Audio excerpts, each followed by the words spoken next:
വീണ്ടും സ്വാഗതം.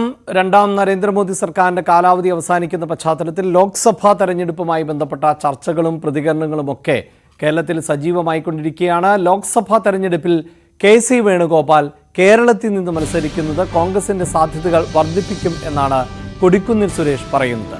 ആലപ്പുഴയിൽ നിന്ന് അദ്ദേഹം മത്സരിക്കണമെന്ന് പാർട്ടി നേതാക്കൾക്കും പ്രവർത്തകർക്കും ആഗ്രഹമുണ്ട്. കോൺഗ്രസിന്റെ ദേശീയ നേതാവ് ആയതിനാൽ നേതാക്കൾ ഇത് പരസ്യമാക്കുന്നില്ല എന്നും കൊടിക്കുന്നിൽ പറഞ്ഞു.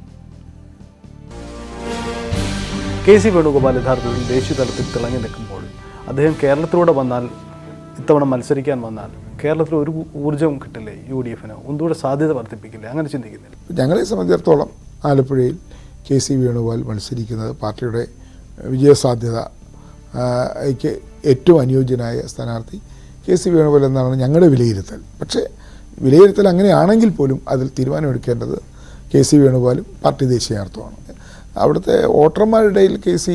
വരണം എന്നുള്ള അഭിപ്രായമുള്ളതായിട്ട് എനിക്കറിയാം. പിന്നെ സാധാരണ പ്രവർത്തകർക്കും ഒക്കെ താഴത്തുള്ള പ്രവർത്തകർക്കും കെ.സി. വരെ മത്സരിക്കുന്നതിനോട് താല്പര്യമാണ്. പക്ഷേ അദ്ദേഹം ഇത്രയും വലിയൊരു ഉന്നതമായ പദവിയിൽ ഇരിക്കുന്നതുകൊണ്ട് ആരും അദ്ദേഹത്തിന് വരാൻ കഴിയുമോ ഇല്ലയോ എന്നുള്ള കാര്യത്തിൽ അത് ഇവിടുത്തെ താഴത്തുള്ള പ്രവർത്തകരുടെ തീരുമാനമല്ലല്ലോ അന്തിമമായി വരേണ്ടത്.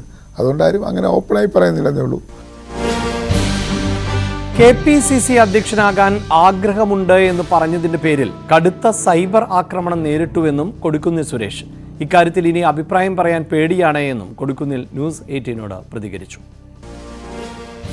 അല്ല, ഞാനിപ്പോൾ ഇതിനൊക്കെ താങ്കളോട് മറുപടി പറഞ്ഞാൽ എനിക്കെതിരായിട്ട് സൈബർ ആക്രമണങ്ങൾ ഒരുപാട് വരും. മാത്രമല്ല സോഷ്യൽ മീഡിയയിൽ സൈബർ ആക്രമണം പലപ്പോഴും പല ചാനലുകളിൽ ഈ ചോദ്യം ചോദിച്ചപ്പോൾ ഞാൻ മറുപടി പറഞ്ഞപ്പോൾ എന്നെ ഒരു തരത്തിലും നമുക്ക് വിശ്വസിക്കാനാവാത്ത തരത്തിലുള്ള ആക്ഷേപങ്ങളും അതുപോലെ തന്നെ തെറി അഭിഷേകം വരെ ഈ സോഷ്യൽ മീഡിയയിലുണ്ടായി. നിങ്ങൾ ചോദിക്കും KPCC പ്രസിഡന്റ് ആകാൻ ആഗ്രഹമുണ്ടോ, ആകേണ്ടതല്ലേ? ആഗ്രഹമുണ്ട്, പക്ഷേ ആയില്ല എന്ന് പറയുമ്പോൾ അത് നിങ്ങൾ ടെലികാസ്റ്റ് ചെയ്യുമ്പോൾ അതിൻ്റെ അടിയിൽ വരുന്ന കമൻറ്റുകൾ ഒരുപക്ഷെ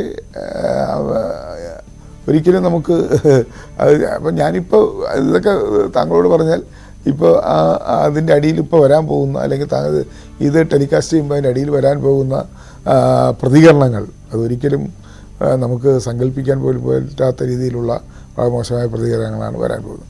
അതുകൊണ്ട് ഞാൻ അത്തരം കാര്യങ്ങളിൽ നേരത്തെ അഭിപ്രായം പറഞ്ഞപ്പോൾ ഉണ്ടായ അനുഭവത്തിൻ്റെ അടിസ്ഥാനത്തിൽ അത്തരം കാര്യങ്ങൾ, ഇത്തരം ചർച്ചകൾ തുറന്നു പറയുക എന്ന് പറയുന്നത് ബുദ്ധിമുട്ടായിരിക്കും.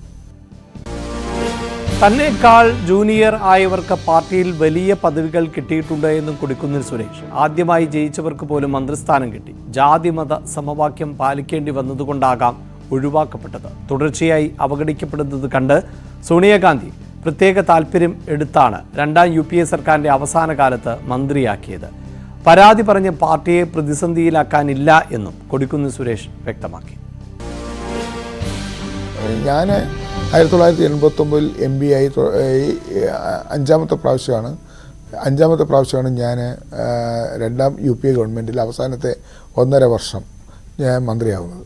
പക്ഷേ എനിക്ക് ശേഷം വന്ന പലരും എനിക്ക് മുമ്പേ മന്ത്രിയാകുകയും പാർട്ടിയിൽ വർക്കിംഗ് കമ്മിറ്റിയിലും general secretary, AICC general secretary ഉൾപ്പെടെയുള്ള പല പദവികളിലും, PCC അധ്യക്ഷന്മാരായിട്ടൊക്കെ പല പദവികളിലും ഇന്ത്യയിലെ പല സംസ്ഥാനങ്ങളിലും വന്നിട്ട് ഞാനന്ന് മന്ത്രിയാകാൻ എന്നെ പരിഗണിച്ചപ്പോൾ അവിടുന്ന് AK ആന്റണി മന്ത്രിയായി, വയലാർ രവി ഇവിടെ കേരളത്തിലാണ് AK ആന്റണി മന്ത്രിയായി, വയലാർ രവി മന്ത്രിയായി, മുല്ലപ്പള്ളിയായി, ശശി തരൂരായി, KV തോമസായി, പിന്നെ E അഹമ്മദ് ലീഗിൽ നിന്നായി, ഇങ്ങനെ ഒരു വലിയ നിര വന്നപ്പോൾ സ്വാഭാവികമായും അവിടെ ഞാൻ ഒഴിവാക്കപ്പെട്ടു എന്നുള്ളതാണ്.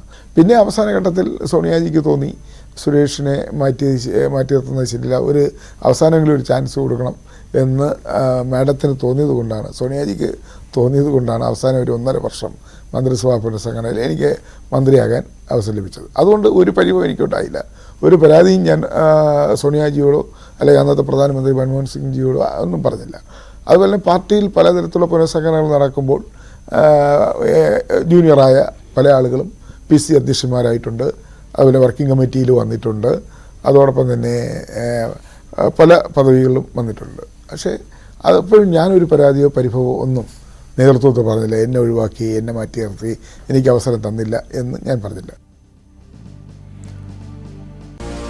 പട്ടികജാതിക്കാരന് KPCCയുടെ നേതൃത്വത്തിലെത്തുക എളുപ്പമല്ലെന്ന് കൊടിക്കുന്നിൽ സുരേഷ്. പാർട്ടിയുടെ താക്കോൽ സ്ഥാനത്ത് ദളിതനോ പട്ടികജാതിക്കാരനോ എത്താൻ കഴിയുന്ന സാഹചര്യം കേരളത്തിലില്ല. പട്ടികജാതിക്കാരൻ KPCC അധ്യക്ഷനായാൽ കോൺഗ്രസിന് കേരള സമൂഹത്തിൽ ലഭിക്കുന്ന പിന്തുണ ഇല്ലാതാവില്ല.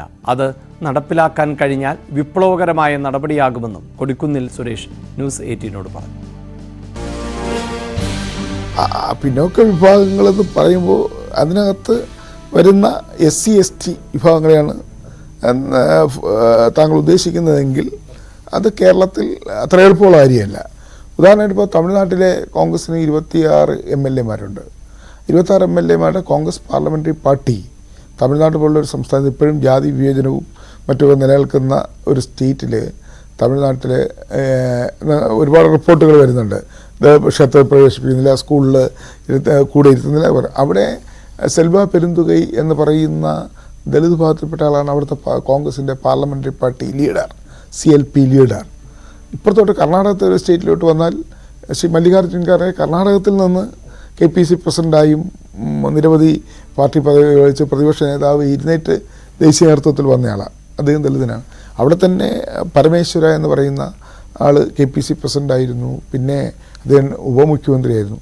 ഇപ്പോൾ തെലങ്കാനയിൽ ഡെപ്യൂട്ടി മുഖ്യമന്ത്രിയായി വന്നിരിക്കുന്ന ബട്ടി വിക്രമാർക്ക് അദ്ദേഹം ദളിത് വിഭാഗത്തിൽപ്പെട്ട ആളാണ്. അപ്പോൾ തമിഴ്നാട്ടിലായിരുന്നാലും കർണാടകത്തിലായിരുന്നാലും തെലങ്കാനയായിരുന്നാലും അതുപോലെ മറ്റ് ഉത്തരേന്ത്യൻ സംസ്ഥാനങ്ങളിലായിരുന്നാലും ഈ വിഭാഗത്തിൽപ്പെട്ടവർക്ക് ഒരുപാട് അവസരങ്ങൾ ലഭിക്കുന്നു. പാർട്ടിയുടെ താക്കോൽ സ്ഥാനങ്ങളിൽ അവർക്ക് വരാൻ കഴിയുന്നു.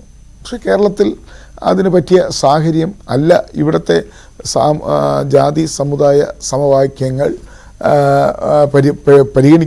പരിശോധിക്കപ്പെടുമ്പോൾ അതിന് ഉള്ള ഒരു സാഹചര്യം ഇല്ലാത്തത് കൊണ്ടാണ് താങ്കൾ പറഞ്ഞ ആ ഒരു നിലവാരത്തിലേക്ക് ഞങ്ങൾക്ക് വരാൻ കഴിയാത്തതെന്നുള്ളതാണ് ഞാൻ വിശ്വസിക്കുന്നത്. KPCC അധ്യക്ഷനായിട്ട് ഒരു പിന്നോക്കക്കാരൻ, ഒരു പട്ടികജാതിക്കാരൻ വന്നാൽ കോൺഗ്രസിനോടുള്ള കേരള സമൂഹത്തിൻ്റെ പിന്തുണ അല്ലെങ്കിൽ ഇതുവരെ കിട്ടിവരുന്ന പിന്തുണയിൽ എന്തെങ്കിലും കുറവുണ്ടാകും, അങ്ങനെ താങ്കൾ ചിന്തിക്കുന്നുണ്ടോ? അങ്ങനെ ഞാൻ കരുതുന്നില്ല.